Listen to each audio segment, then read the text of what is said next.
off the phone, I will listen to you. You lay in the sheets, you hold on to me like I'm already gone, and whisper your words like secrets written in an old Moleskine. Hey guys, welcome to another reading vlog. I've had such a nice slow start to the day. It's already 10:15, which is crazy because I'm like, what have I accomplished? But that's the point of today because I don't have work. I'm wanting to just take it slow, relax, ease into the day. I don't have plans today. I only have book club later on tonight. So instead of my typical like get up, get ready, get out the door, go do something self, we're taking it slow. You guys saw me make my blueberry matcha and a yogurt bowl for breakfast. I was on FaceTime with my mom. I don't know if you could see that, so couldn't talk with you until now. So this is the official hello, hi, welcome. I'm excited for today because I'm excited that it is blue skies, beautiful. We can get outside. It's going to be quite warm today. I think the high is 80, so I think I want to go ahead and get out the door now, especially with Milo. Take him to like a park for him to run around or something. I don't really know if I'll be able to read at the park. We'll see. Maybe I'll do what I did last time, which was like take him to a park, let him sniff around, get tired, and then we find an area that I can like sit at a table with him and then he'll settle. He's just still in his I want to sniff everything era. He doesn't really want to just like lay down at a park while I read. We're not there yet, but for now, I'm gonna go ahead, get out of my PJs, finish sipping my matcha, and we will head outside and get some fresh air. It looks so beautiful out. You know, I think I'm realizing why I have yet to finish Glow of the Everflame, which is my current read. I don't remember if we talked about that yet in the video, but I just decided I was going to drive down to San Juan Capistrano, and they have quite a few different like antique malls and thrift stores and things like that, and I want to go look. I have not been here in quite a while, I think since last year, so I just want to come, I want to browse, I want to look around. We did not do any reading. I did take Milo to the park, ran around with him. He had the big time zoomies. It was so great. He is knocked out at home, and now I am going antique shopping because I'm an adult with free will and I guess don't want to read my book.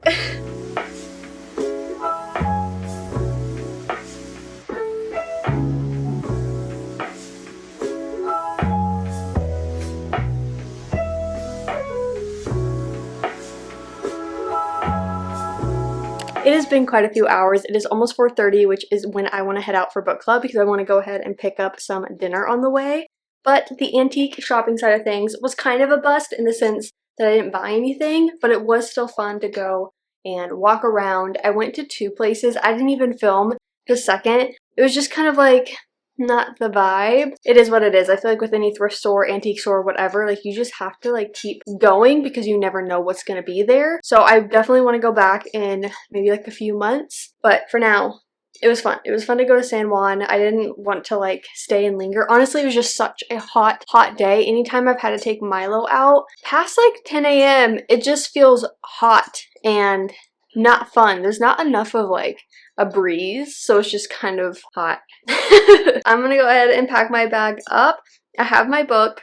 I haven't read anything today. Once I got home, I think maybe just kind of, I don't know if overstimulated was the right word, but I was just tired from walking around outside and feeling like the heat exhaustion, so to speak. So I just wanted to like sit on the couch and breathe, and I watched some YouTube videos. It was great. I just took Milo on a pretty good walk, and now he is eating dinner, which I'm so proud of him because he's like 50-50 on whether or not he wants to eat immediately when I put food in his bowl.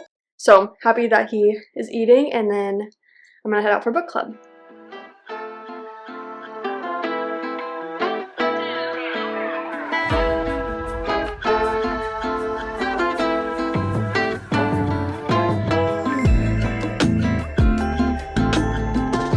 Morning, it's the next day. We definitely have a huge reading update. But I'm gonna be honest, I have to lock in for the next like hour and a half, 2 hours because I just took Milo to the groomers, and this is when I get to clean all the things that's so much easier to do when you don't have a dog wanting to help you. So I'm gonna lock in and do that, like Swiffering the floors. The couch cushions need a quick wash. I already threw my bedding in the wash, so that's going as a quick turn around now, and I just need to lock in. So let's do like a speed round of, I would say cleaning, but like it is cleaning. I have just already done like a pretty good like surface level clean recently, so I don't need like a whole deep clean situation. Just a few different things that's so much easier to do without him wanting to sniff everything I'm doing.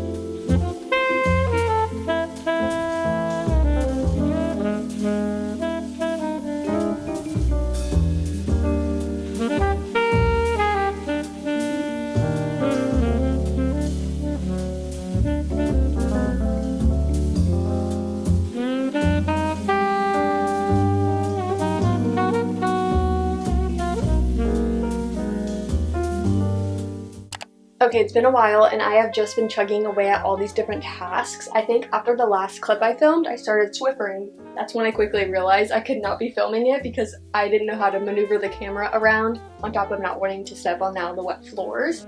But once the floors were all wet and I was just waiting for them to dry, I was pretty much stuck in the carpet area because I wanted to try to use this tool that I got from Amazon a few months ago to basically help get fur off of different furniture items, like that type of material. And it does work really well. It's just a little time consuming because it's a pretty small tool, but I like it because it doesn't damage any of the furniture, which Milo is pretty much just on the couch like covers that I have.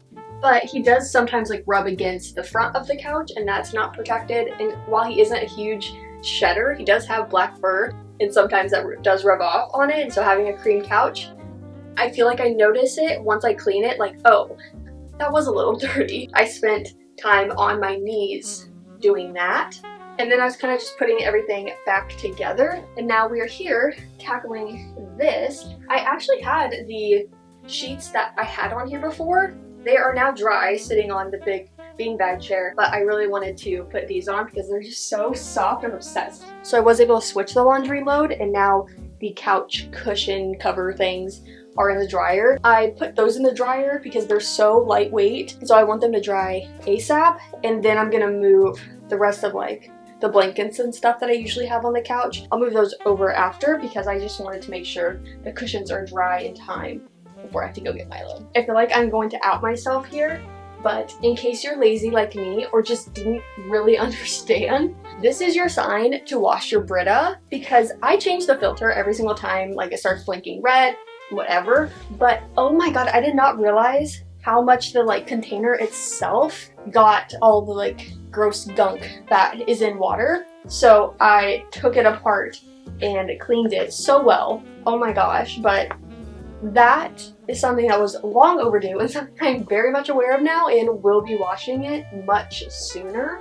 Also, I decided I need like a true like duster kind of thing because I used a broom to help get dust off of all of my baseboards. That's something I have not done, full disclosure, since moving in. Since moving in, it's been over a year.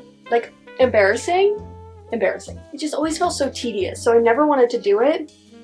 I need to get a true like duster because it was very easy with the broom, but like it was very hard to get in certain spaces when I had that. I am so obsessed with this bedding. It just screams like beach home, and that's exactly what I want. I just love it. I got it, I think this one off of Amazon. I think my white duvet cover is from Brooklinen, but this is one that I'm just like, wait, that looks really cute. I wanted like something with more texture, and so I want to say it was Amazon and not like Target or something. Another tedious task that I've been neglecting is cleaning the pet stairs I have for Milo to get onto my bed. I got them when he had a hurt paw, which I just highly recommend in general. It's just way easier on their joints to not be jumping on and off a bed. So I got those and he has like taken to it since like day one. He does not just jump on and off the bed without the stairs anymore, so he loves them. But his dirty paws were all over those cushions and like the steps, and the fabric, it isn't hard to take off, but it seems quite challenging to put back on because it's kind of like the foam that just gets so like stuck easily, and I just don't want to take them off to wash them. So I remember that I had the pet like vacuum cleaner thing, and it's like a wet solution that you put on it, rub into it, whatever. So it's drying now, but that is just something that felt so good. It's still drying, but I can already tell a difference that it's making, so I'm very happy with that. I just went and got Milo. It's giving photo day. It's giving picture day at school. Milo, sit. Oh my god, look at this paw. Okay, well, that said, I needed another 30 minutes before I wanted to pick him up, so I'm going to finish up all the, like, not like cleaning, but now tidying up, putting things back where they are supposed to go after moving them to clean. So I'm gonna knock that out, and then I will come back and we will chat about my reading update.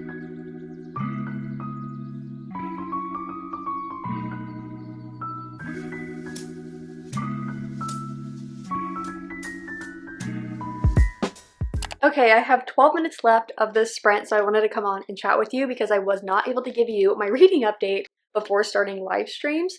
So, before starting, I was at 91%. I read so much of this book at book club last night. I was locked in, focused. I think I only had about 40-ish minutes left of the book, but I was like, I need to go home, I'm tired.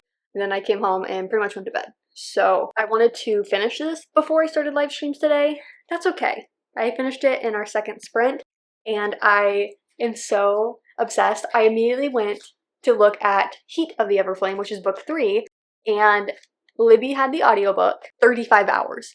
No one put 35 hours? That's insane.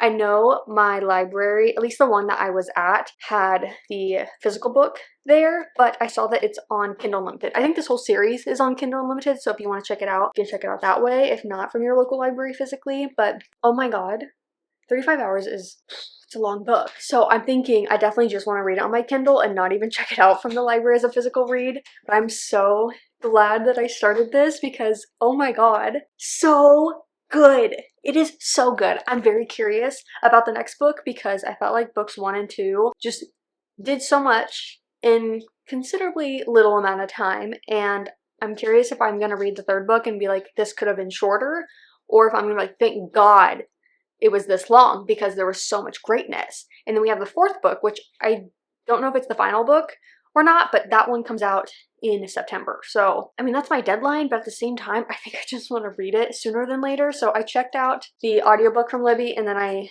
downloaded the ebook from Kindle Unlimited. So I have it, but I'm not going to read that now because I have some other books checked out from Libby that I really want to get to. Before I get to those books, I actually have this book that I checked out from the library that I'm not going to be able to renew, so I want to go ahead and read this before it's due. I have so many LibroFM credits, so I just used one to get the audiobook for this. I feel like thriller audiobooks have been hitting so hard recently. Like, they've been like adding these extra elements that just bring the story to life, so that's what I'm hoping for. We'll see. I had enough credits that I feel like it's not gonna bother me if it's not an amazing audiobook, but I'm excited to read this one. So I got myself a Dr. Pepper and some popcorn, picked our next book, and we're just gonna get back into reading.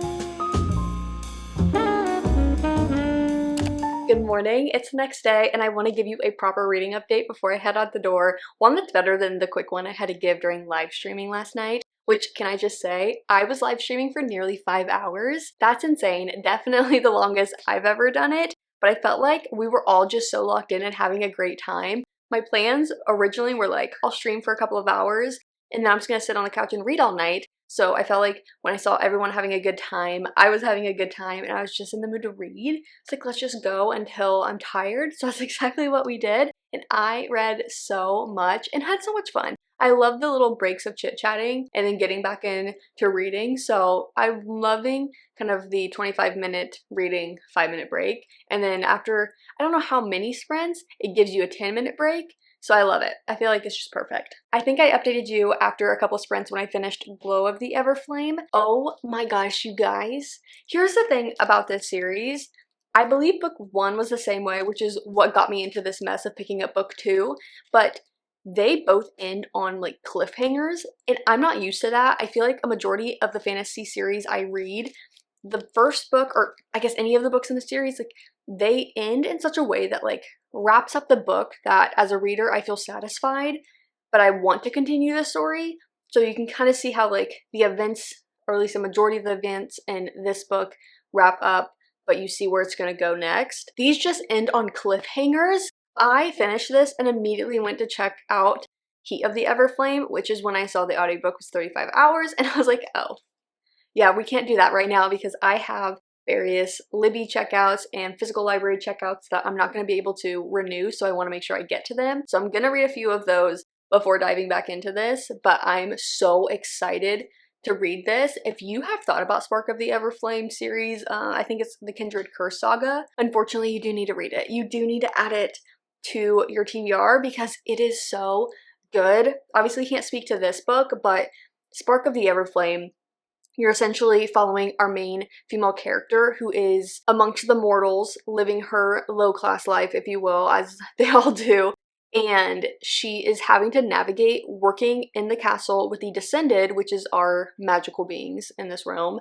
And she's wanting to take them down, but obviously working in the castle, you're also going to learn more about them and see they're not all so terrible, and they're not all following all the like horrible things that you've heard about them. And then you also have her trying to work with the rebellion group and figuring out how to navigate both sides and all of the feelings that she's feeling. Incredible book one. Obviously so much that I scrapped all my other reading plans and jumped into book two. Incredible. I think the slow burn is so good. The slow burn is slow burning. If that's your thing, this is your series. But I think what I love the most is all the politics, all the housing, all just like navigating the royal side, you know, the Descended side, and you're seeing all of that play out within family dynamics and then just kind of like the different houses and what they all have against each other. And I love it. It's so incredible and I cannot wait for the next book. Based on how this ended, it was like, and scene.